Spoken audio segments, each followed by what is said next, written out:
Oba! No vídeo de hoje eu vou compartilhar com você o jeitinho que eu cultivo as minhas samambaias.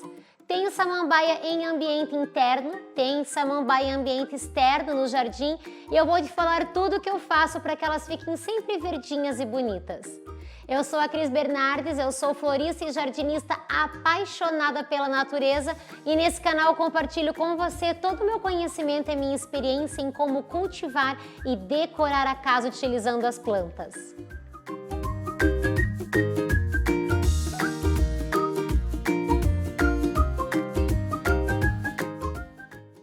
Nesse vídeo eu vou te mostrar mais as minhas samambaias amazonas e as samambaias americanas que eu cultivo no jardim, mas as dicas também servem para outras variedades de samambaia.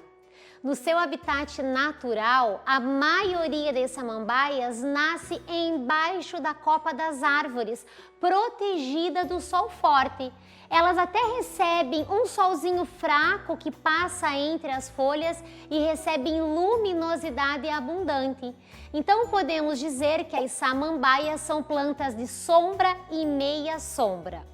As minhas samambaias amazonas, que são essas grandonas aqui plantadas nesses vasos altos na cor preta, elas são cultivadas aqui dentro da florestinha, em ambiente interno, e elas recebem apenas luminosidade que passa entre as telhas transparentes que ficam no telhado. Elas não recebem sol direto. Já as samambaias americanas que eu cultivo no jardim, algumas em um canteiro lateral, outras penduradas embaixo das árvores, elas recebem um pouquinho de sol fraco do começo do dia ou do final da tarde. Quando eu coloquei essas plantas no ambiente externo, elas demoraram um pouquinho para se adaptar. Perderam algumas folhas, ficaram um pouquinho amareladas, mas conforme elas se acostumaram nessa condição de cultivo, elas ficaram ainda mais bonitas e mais resistentes. Então, se você tem intenção de levar uma samambaia que você cultiva dentro de casa para uma varanda ou para um local que ela vai receber um pouquinho de sol fraco, saiba que ela tem esse períodozinho para se adaptar. Uma observação é que as samambaias que recebem um pouquinho de sol fraco, elas tendem a ficar num tom de verde mais amarelado, mais claro do que as samambaias cultivadas somente com luminosidade. Mas com esses dois exemplos você pode perceber o quanto a luminosidade correta para as samambaias é importante para que elas se desenvolvam saudáveis. Se você tem uma samambaia que recebe muito pouquinha luz, está muito longe de uma entrada de luz natural, ela vai ficar fraquinha, vai ser constantemente atacada por pragas e não vai se desenvolver. Então cultive as suas samambaias recebendo luminosidade natural abundante e até um pouquinho de sol fraco todos os dias. O segundo ponto muito importante no cultivo das samambaias é a rega. Elas gostam que o solo se mantenha levemente úmido, então as regas são constantes. Devemos regar sempre que tocarmos o solo e sentir que ele começou a secar. E aí regamos em abundância toda a superfície do vaso até a água sair pelos furos de drenagem. Um erro que eu já vi acontecer e que deve ser evitado é a pessoa ficar muito tempo, muitos dias sem molhar a samambaia. Quando vai fazer a rega, molha um monte, deixa a água acumulada no pratinho como se isso fosse compensar o período que a planta ficou sem água. E isso é muito prejudicial, porque elas gostam de uma umidade constante, mas elas não toleram encharcamento. As minhas samambaias amazonas, que eu cultivo aqui no ambiente interno, na florestinha, eu rego de 1 a 2 vezes por semana, conforme a necessidade. Já as samambaias americanas que ficam no ambiente externo, as que estão naquele canteiro lateral, ali eu tenho um sistema de irrigação por gotejamento, que elas ficam ligadas através de um painel de controle. Já as samambaias que eu deixo penduradas embaixo das árvores, eu rego utilizando uma mangueira ou então elas recebem chuva. Essas plantas que estão no ambiente externo, por conta do vento, elas secam mais rapidamente, então precisa estar mais atento à frequência das regas. No verão ou nos dias muito quentes, eu costumo borrifar água nas folhas das samambaias amazonas, utilizando um pulverizador, e para as que estão no ambiente externo, eu molho as folhas utilizando uma mangueira mesmo. Mas a umidade correta é fundamental para termos samambaias saudáveis. Outra condição fundamental no cultivo das samambaias é a ventilação. Sabemos que elas não gostam de vento forte, de corrente de vento, porque as folhas são fracas e podem se quebrar. Porém, um ambiente abafado é igualmente prejudicial para as plantas. Elas ficam com uma cor pálida, com as folhas muito molinhas, muito fraquinhas e não se desenvolvem bem.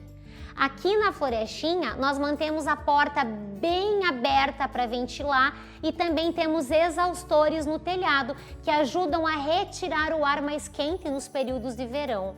Já as plantas que estão no jardim, elas recebem vento e no começo elas demoraram um pouquinho para se adaptar, mas com o passar dos dias eu percebi que elas ficaram com as folhas mais duras, mais firmes e inclusive ficaram plantas mais resistentes ao ataque de pragas.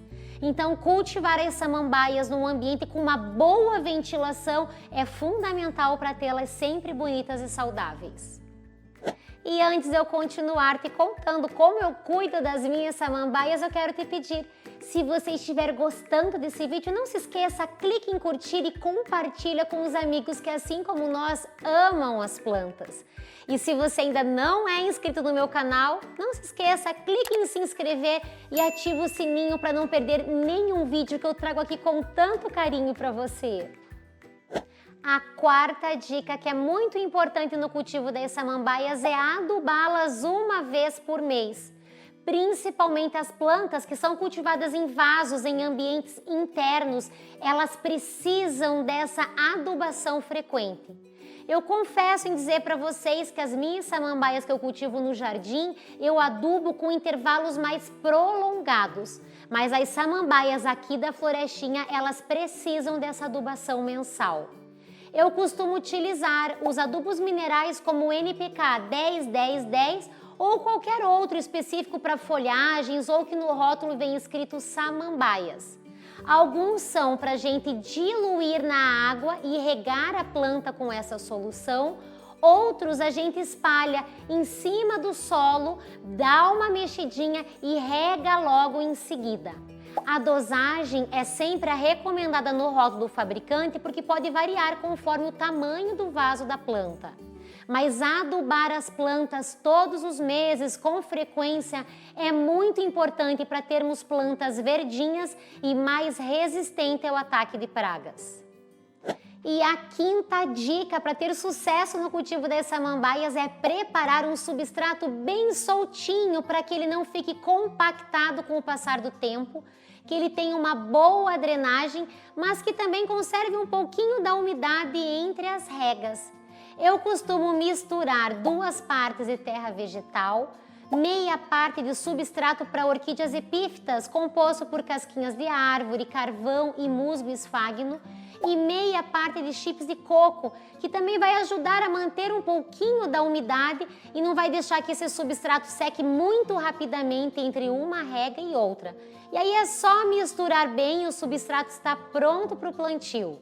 Se você quiser ver o passo a passo do plantio com o substrato, eu fiz o plantio dessa samambaia amazonas num vídeo aqui para o canal. Então vou deixar o link fixado aqui na descrição e nos comentários para que você possa assistir depois. Mas não se esqueça que plantá-las num substrato com essas características é fundamental para que as raízes fininhas das samambaias possam se desenvolver muito bem e a planta fique bem saudável. Viram como é fácil cuidar das samambaias? Não tem nenhum segredo, nada mirabolante, é apenas prestar atenção às necessidades básicas de cultivos das plantas. Se você quiser ver, eu tenho outros vídeos aqui no canal que eu falo sobre espécies menores de samambaia e também como fazer um suporte para pendurá-las. Vou deixar o link de todos eles fixado aqui na descrição e nos comentários para que você possa assistir depois. E me conta, o que você achou da participação da Violeta, que dormiu o vídeo inteirinho aqui? Eu espero que você tenha gostado. Não se esqueça de clicar em curtir e se inscrever no meu canal. Nos vemos no próximo vídeo. Um beijo e até lá!